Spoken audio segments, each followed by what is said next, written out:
My grandfather gave most of his inheritance in his will, and because of that, the whole family now looks at me as if I robbed them off of their shares.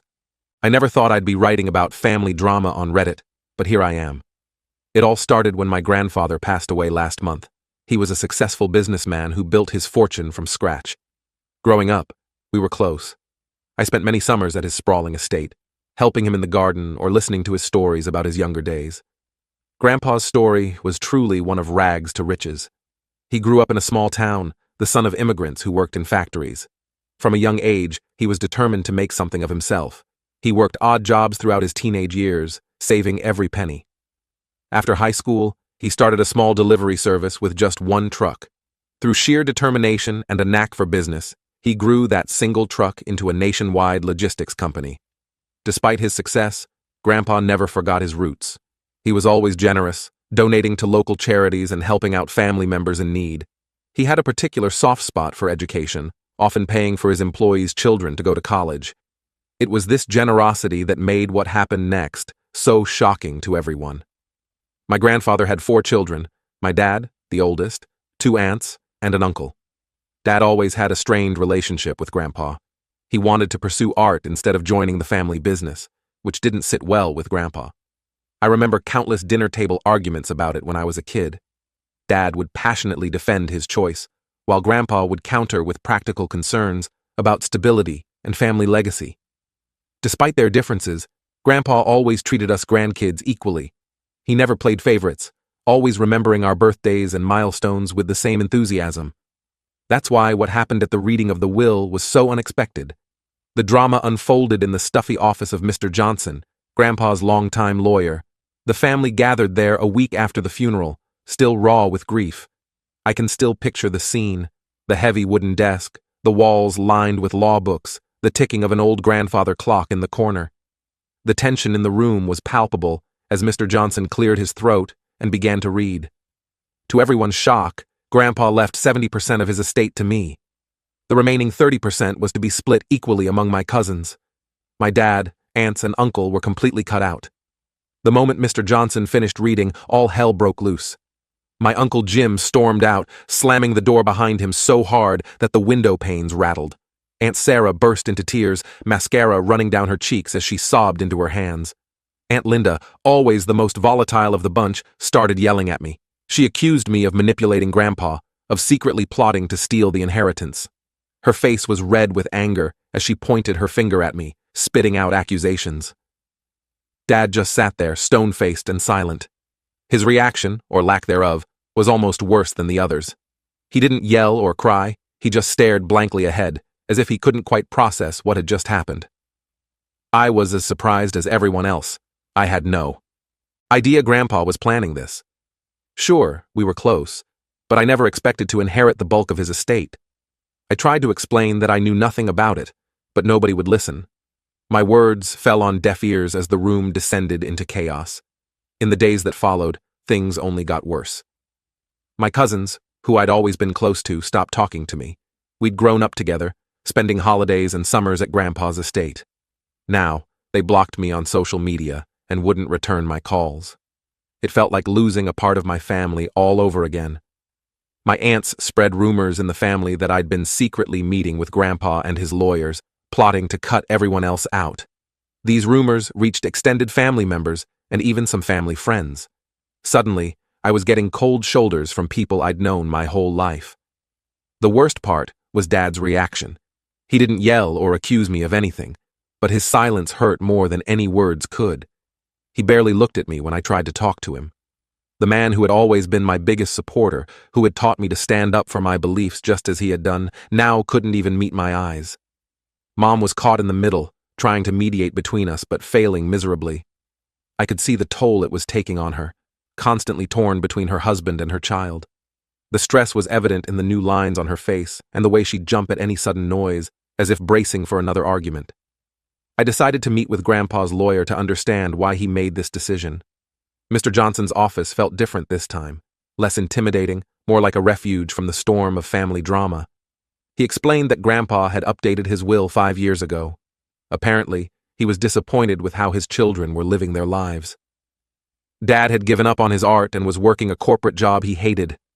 I remembered the day he had announced he was taking a job at a big financial firm. Grandpa had been pleased, but I had seen the light go out of Dad's eyes. Uncle Jim had gambling problems and had asked Grandpa for money multiple times. There were hushed conversations about unpaid debts and threats from loan sharks.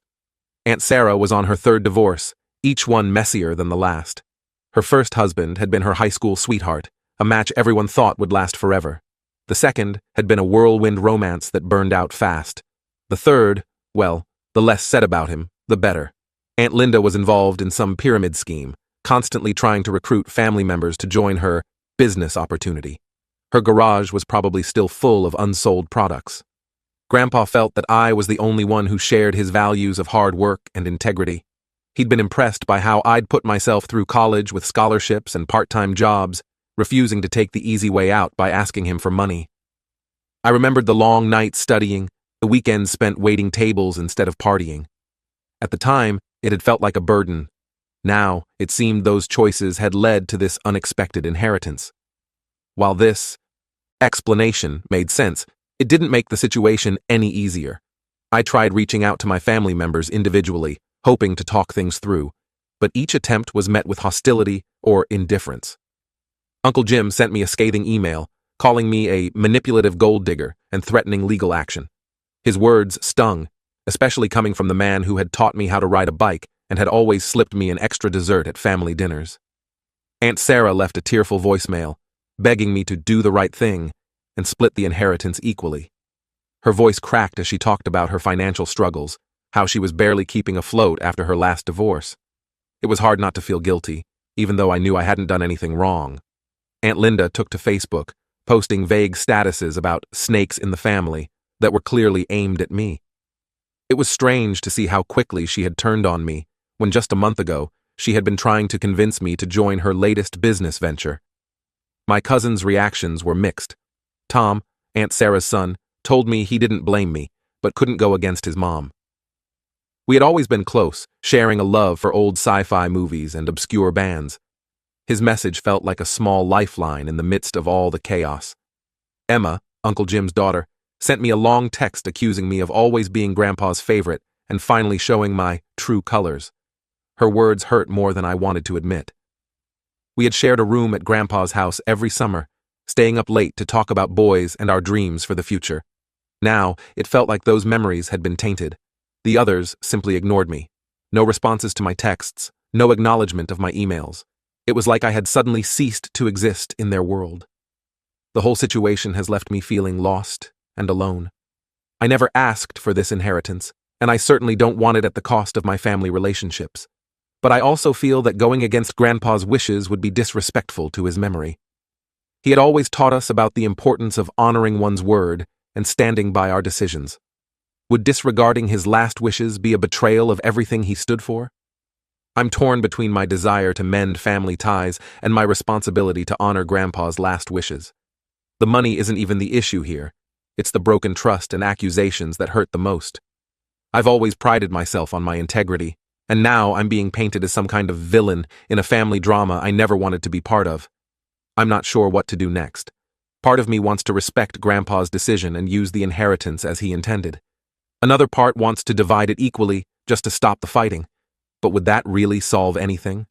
The hurt and accusations might still remain, a festering wound in our family's history. For now, I'm taking some time to process everything. I've moved out of my parents' house and am staying with a friend. The distance helps, but it's strange to be away from the home I grew up in.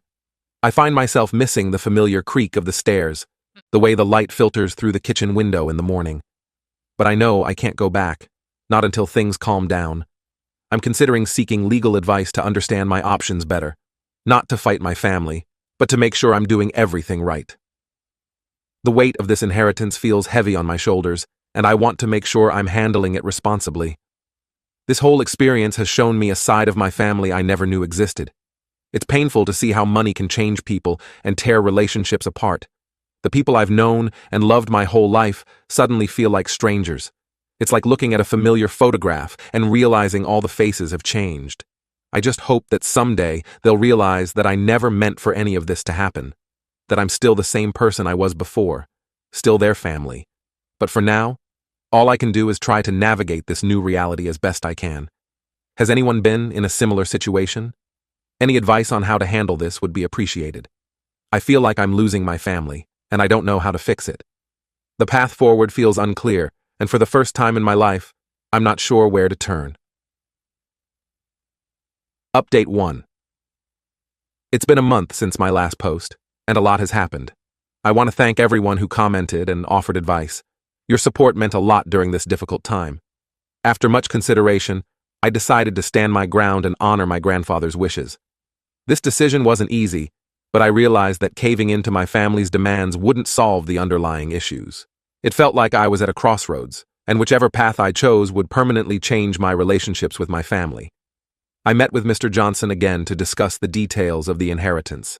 His office, once a place of family turmoil, now felt like a sanctuary where I could get clear, unbiased information.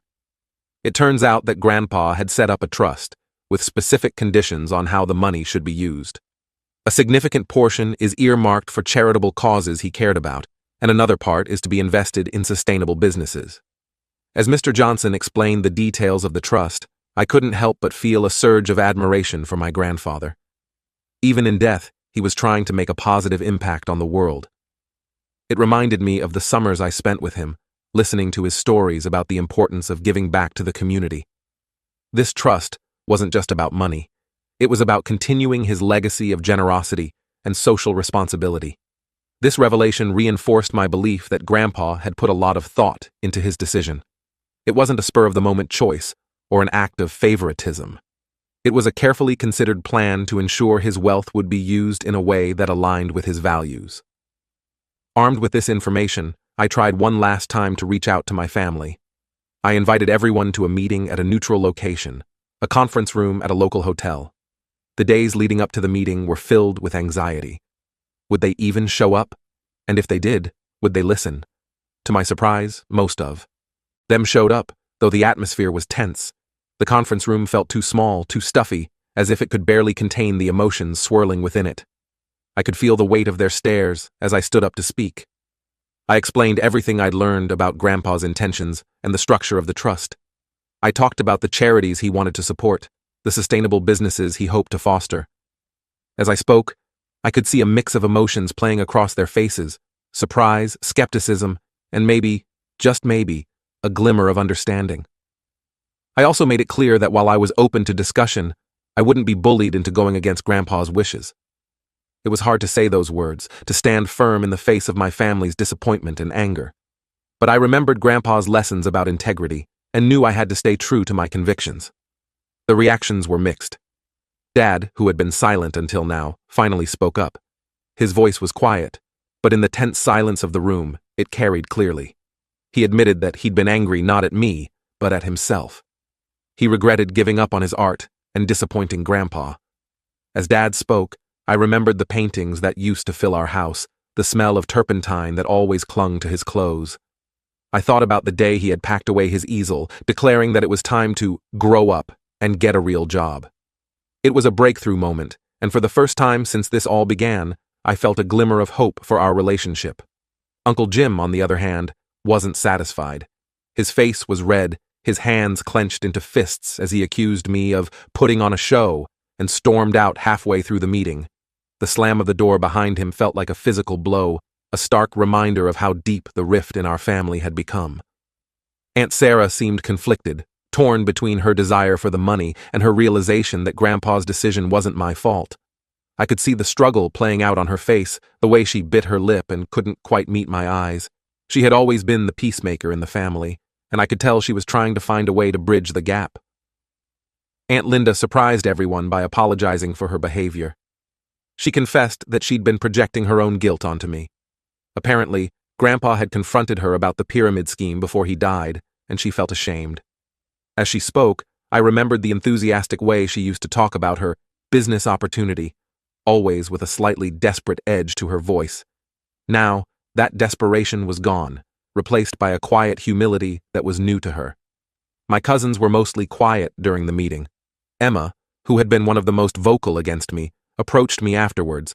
She didn't apologize outright, but she did admit that she might have jumped to conclusions. It's a small step, but I'll take it. As we talked, I was reminded of our shared childhood memories, the late-night gossip sessions, the inside jokes, the secrets we'd sworn to keep forever. It gave me hope that maybe, just maybe, we could find our way back to that. Closeness. The meeting didn't solve everything, but it was a start. At least now, most of my family understands that I'm not the villain they'd made me out to be. There's still tension, especially with Uncle Jim, but it feels like we're moving in the right direction. In the weeks following the meeting, I've been busy learning about managing the trust. It's overwhelming, but also exciting. I'm determined to use this inheritance to make a positive impact, just as Grandpa wanted. I've been reading books on finance and philanthropy, trying to educate myself on how to best manage this responsibility. I've started reaching out to the charities Grandpa specified in the trust. One of them is an organization that provides art supplies and classes to underprivileged kids. When I told Dad about this, I saw a spark in his eyes that I hadn't seen in years. He's even talking about volunteering there. The thought of him picking up a paintbrush again, of rediscovering that part of himself that he had buried for so long, fills me with a bittersweet joy. Mom has been my rock through all of this. She's been mediating between me and Dad, and slowly, we're rebuilding our relationship. We're not back to where we were before, but we're talking again, and that's progress. I see the relief in her eyes every time Dad and I manage to have a conversation without tension, and I'm grateful for her unwavering support. Aunt Sarah called me last week. She was hesitant at first, but eventually opened up about her financial struggles due to her divorces. While I can't give her money directly from the trust, I'm looking into ways to help her get back on her feet, maybe by funding some career training programs. It feels good to be able to help, to use this inheritance in a way that can make a real difference in my family's lives. Uncle Jim is still not speaking to me, and honestly, I'm okay with that for now. His gambling problem is serious, and I don't want to enable him. Instead, I'm researching addiction recovery programs that the trust could potentially support. It's a delicate situation, and I'm trying to find a way to help without overstepping or making things worse. As for my cousins, it's a mixed bag. Tom and I have started texting again, mostly about neutral topics like sports and movies. It's not much, but it's a start. Emma is still distant, but she did accept my friend request on Instagram, so that's something. The others are slowly coming around, though things are still awkward. It's strange to navigate these relationships that were once so close and easy, now fraught with tension and unspoken words. Managing this inheritance is a huge responsibility, and there are days when I feel overwhelmed. The sheer scope of it all, the financial decisions, the charitable initiatives, the family dynamics, sometimes feels like too much. But then I remember Grandpa's faith in me, and it gives me strength. I'm determined to prove that his trust wasn't misplaced. There's still a long road ahead in healing family relationships, but I'm cautiously optimistic. This experience has taught me a lot about standing up for myself while still being compassionate towards others. I'm not the same person I was when this all started, and in some ways, that's a good thing. I've had to grow up fast, to learn to make tough decisions and stick to them. I'll keep you updated on how things progress. Thank you again for all your support and advice. It's made a world of difference knowing that there are people out there who understand and care, even if they're strangers on the internet. It's been a source of strength during this challenging time. Update 2. Another month has passed, and I wanted to give you all an update on the situation. Things have been interesting, to say the least. The biggest news is that Uncle Jim has taken legal action. He's contesting the will, claiming that Grandpa wasn't of sound mind when he made his decision. It's a baseless claim. Grandpa was sharp as a tack until the end. But it's causing a lot of stress. I've had to hire a lawyer to deal with this, which is eating into both my time and the trust's resources. The day I was served with the legal papers is etched in my memory. It was a sunny afternoon, and I was just getting back from a meeting with one of the charities we're supporting. The knock on the door, the courier handing me the thick envelope. It felt surreal, like something out of a TV drama. As I read through the legal jargon, I felt a mix of anger, disappointment, and oddly, pity for Uncle Jim. How had it come to this? This move has caused another rift in the family. Aunt Sarah and Aunt Linda are furious with Uncle Jim, feeling that he's stirring up drama just as things were starting to calm down.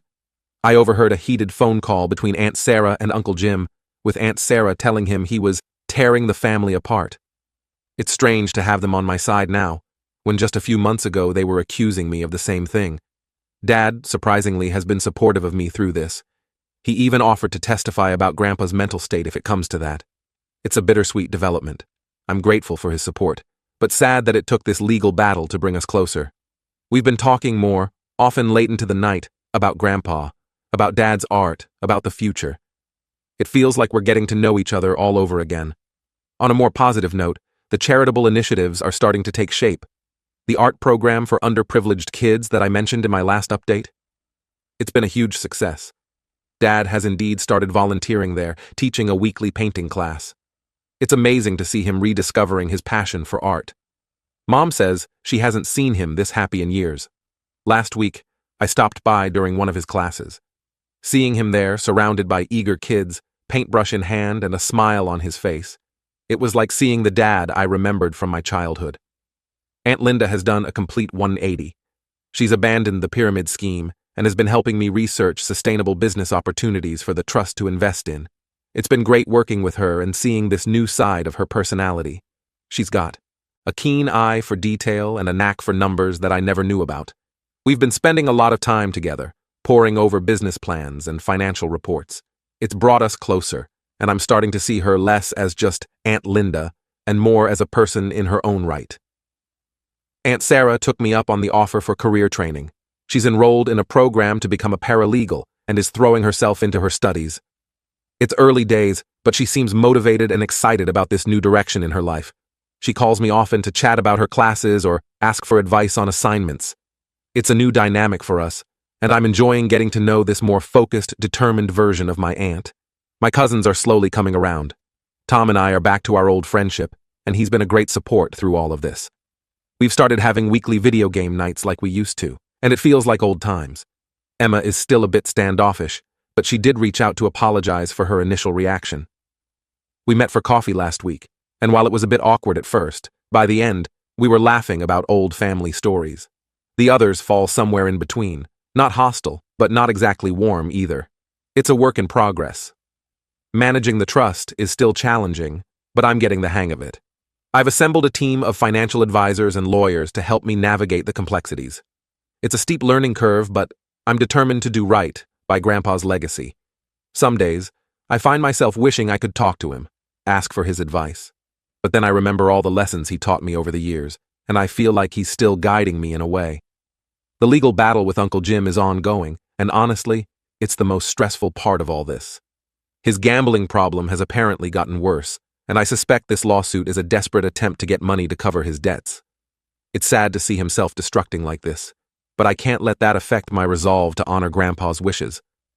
I've tried reaching out to him a few times, offering to help him find treatment for his addiction, but he's not receptive. It's hard to watch someone you care about spiral like this, especially when they refuse help.